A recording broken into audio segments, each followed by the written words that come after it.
Hey, I'm Blair from the product marketing team at Impact, the leading partnership automation platform for Shopify merchants. Impact lets Shopify merchants grow their businesses efficiently through partnerships. In today's lesson, we're going to talk about how you can pick the best publishers and creators for your partnerships program. So by the end of this lesson, you should be able to walk away knowing what types of partners exist, how to work with coupon, deal, and loyalty sites, content partners, and influencers, the benefits and drawbacks of working with each type, and how to align your partnerships mix with your program goals. This is really important because understanding the benefits and drawbacks of each partner type helps you determine your desired partner profile. Knowing how different partner types work makes onboarding them easier and streamlined. Understanding the value various partner types drive can help you achieve your goals. And planning what partner mix you'd like to achieve gives you a roadmap and keeps you from getting lost in a recruitment black hole. Ultimately, our objective is to make sure you have a balanced approach to the partners in your affiliate and influencer programs. So let's dive into the different types of partners you can have in a program. We've broken these into 3 different categories. First, we have our foundational affiliates, who are the cornerstone of your program.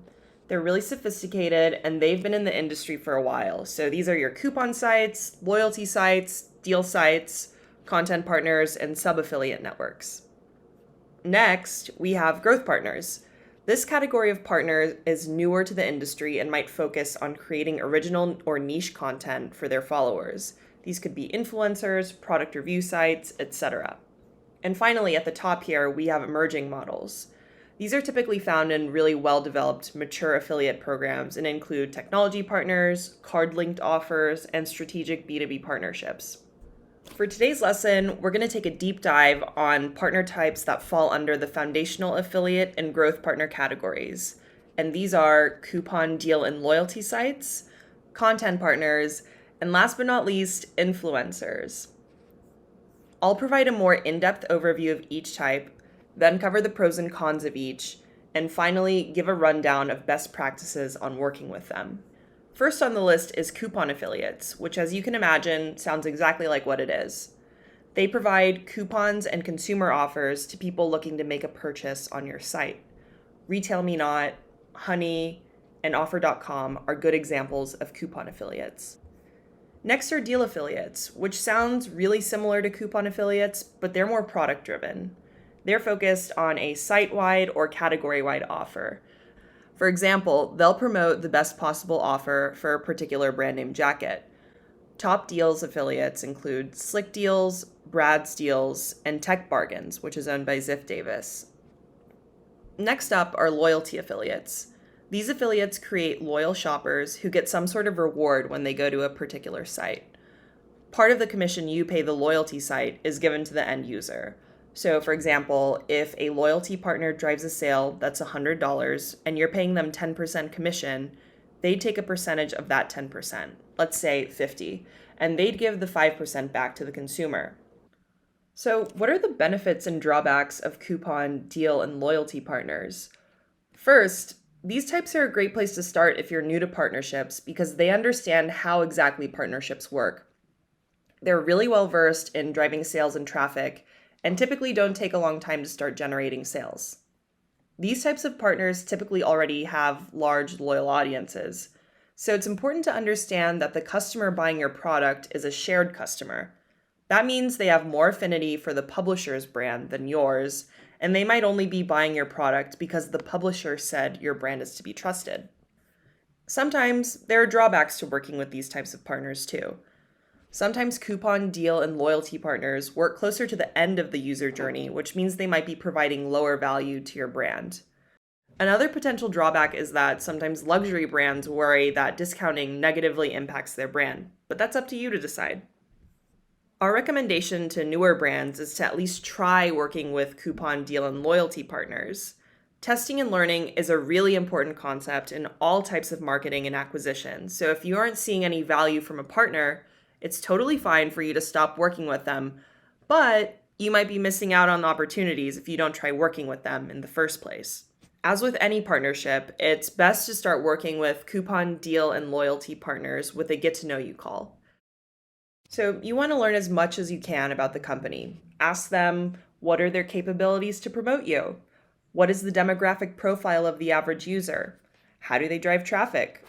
And you're going to want to start aligning on goals and objectives. And before you go in, know that this may require a setup fee or a launch package, and that shouldn't be surprising. You should also ask what your competitors are doing so you can benchmark strategic partnership decisions against the larger market. Another type of partner in the foundational affiliate bucket is the content partner. Content partners create authentic, native, and integrated content for the end consumer. These can be gift guides, how-tos, product reviews, blogs, podcasts, and even massive news sites like Wirecutter by New York Times. Content partners are really great at driving interest and creating new consumer demand for your products or services. They fit well with brands looking to widen their consumer reach across different niches, help build trust in your brand, and provide authentic experiences for your customers. If you're a lesser-known brand, these sites can really add to your credibility. It can take a little more time and be more difficult to partner with content partners. Many of them have editorial teams with strict quality control to make sure everything they're publishing is true to their brand.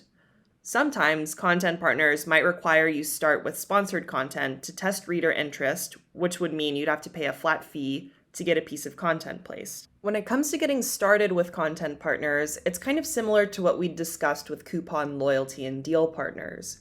You'll want to set up a kickoff call to learn about the partner's business, capabilities, audience, demographics, and value drivers. One important note is that many top media companies might be hard to get on a call. Initially, they might be non-responsive if a partnership doesn't inherently make sense to them, so make sure you're clear in your outreach emails about what you have in mind. You'll also want to bring content ideas to the call. For example, you could bring a list of your products that'll go on sale and offer unique value propositions the publishers might want to write about for each of them. You should also be ready to explain how you're different and what value your products bring so the publisher could use those talking points when comparing your product to one of your competitors in a piece of content. They might also find product samples useful to write product reviews, so ideally you'll want to be able to offer these to them too. It's important to remember they have to maintain editorial integrity. They're not just going to write word for word what you want, and that's completely fine. These partners are successful because they're experts at creating content, so let them do their jobs. The last partner type we're going to cover today is the social media influencer. Influencers can help you reach new audiences and create a really high level of engagement. They can have huge followings in the hundreds of millions, like Khloe Kardashian here, or they can have smaller followings with niche interests. Since influencers are being handpicked for your program, they often have excellent alignment with your brand, and they're uniquely positioned to improve awareness and trust in your brand. They can also be top of funnel, which means they often figure in the beginning of a customer's purchasing journey. And lastly, they can be of varied traffic sizes depending on your goals and objectives. Influencers do sometimes have their drawbacks. They may prefer to individually negotiate every deal, which can be time-consuming, especially if you don't have a tool that automates this for you. Finding influencers who are a good fit can also take time, which could put some roadblocks in quickly scaling your program. Side note, if you're looking to build and scale quickly, I recommend leveraging an influencer discovery tool that automates discovery, recruitment, and contracting. So, how do you work with influencers? Well, a big key to working with influencers specifically is frequent communication. Be as communicative and transparent as you can from the beginning. And number 2 is show respect for their work. It can take influencers hours or days to create even a single piece of content. Though you'll want to provide input on their work, don't micromanage. After all, these are the experts in content creation. And don't be afraid to share your requirements with them. Communicate the KPIs that are important to you and be open to the fact that their work might not necessarily translate into orders or revenue right away. By now, you should understand different examples of partners as well as benefits, drawbacks, and best practices to working with them. Picking the best publishers and creators for your program is an art, not a science. But hopefully, with the framework we've laid out today, you'll have a better understanding of choosing what's best. So to close, when you're thinking about your partner mix, treat it like an investment portfolio. When you're investing, chances are you're not going to put all your money in one stock. And the same goes for your partnerships program.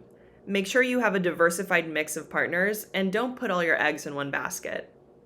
And last but not least, it's really important to test and learn. Don't approach a partner type with preconceived notions because you'd never know what might drive results without trying it first.